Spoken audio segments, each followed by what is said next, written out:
What are some headlines you've been seeing in the news recently? I wonder if they look a bit like this. Hottest ever start to June as global temperatures spike. UK government debt rises above 100% of GDP for the first time since 1961, and other various depressing and slightly worrying titles. And I'm sure you're all aware about the current climate crisis and the current cost of living crisis. But when you see these headlines, I wonder if you continue to sip your coffee in the morning, kick up your feet and wait for the next headline to come up, or if you sit and think about how we can impact these issues and how they can be changed. Now, chances are you probably don't sit and think about how we could solve a global crisis at 7 a.m. in the morning, but here's why you should. If we don't fix this, you could be looking at a future where every time you step out your door, you wear a face mask to protect you from the pollution. You see no birds, no trees, and you don't know whether to wear a summer dress or a warm woolly jumper because that's how powerful climate change really is. Economic development and reverting rising global temperatures are two aims almost every government in the world is aiming to achieve, especially with net zero in 2050 approaching fast and the constant competition between countries to develop.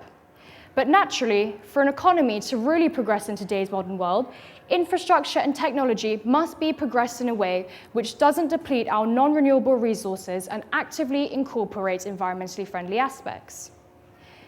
Currently, as I'm speaking to you, around 1,337 tons of carbon dioxide is being released by industrial processes per second. And around 40% of total carbon dioxide emissions are coming from infrastructure. Now, I'm aware this is a hard number to digest. Is it big? Is it small? What are we comparing it to, and should I be worried about this? Well, the fact that I'm mentioning it and the fact that it's all over the news probably indicates that this is indeed a large number that we should be worrying about. But I am also aware that it is hard to make a difference or come up with a quick fix. It's hard to sit down and think about how you can eradicate climate change and simultaneously incorporate economic development, especially if it's not your field of expertise.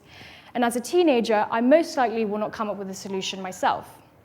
But the purpose of this TED Talk is not to present to you a revolutionary solution, but rather it's to shed light on the importance of sustainable urban development as a way of showing that we can tackle climate change and promote economic development at the same time. Not only is sustainable urban development fantastic for our planet, but it is a great investment opportunity. The World Economic Forum identified investments into new sustainable buildings as a $24.7 trillion investment opportunity by 2030.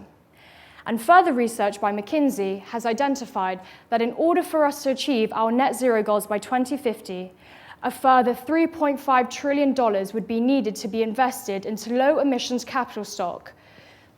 But this opportunity is largely shadowed by the fact that investments into these projects remains a largely inefficient, manual, and costly set of processes with limited standards technology to leverage.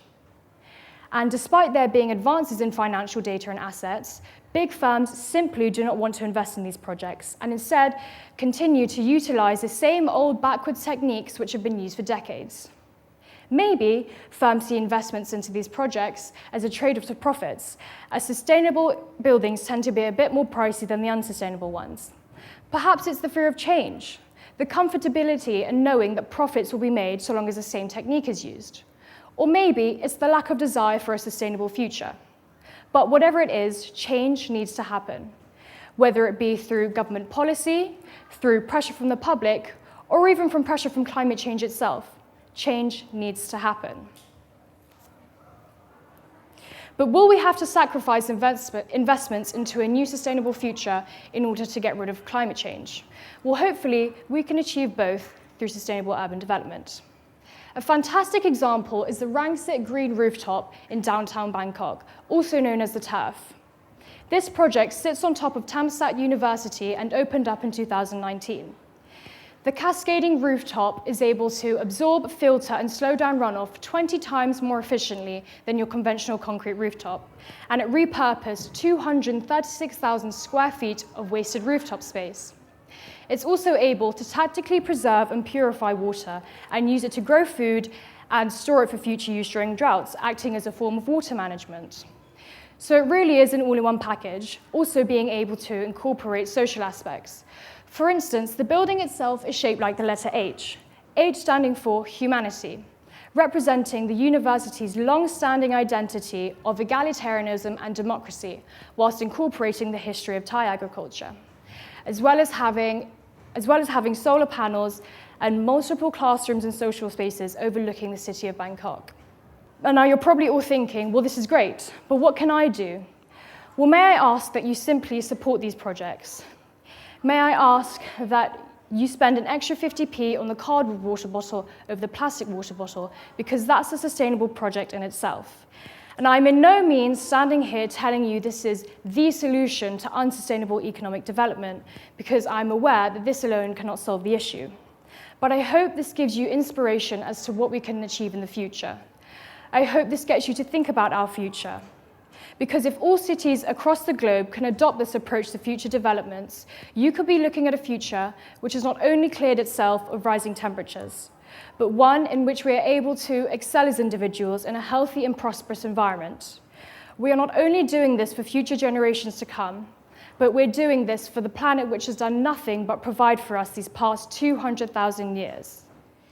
So today, I'm kindly asking you to think when you buy, to think when you watch the news, and to think about our future.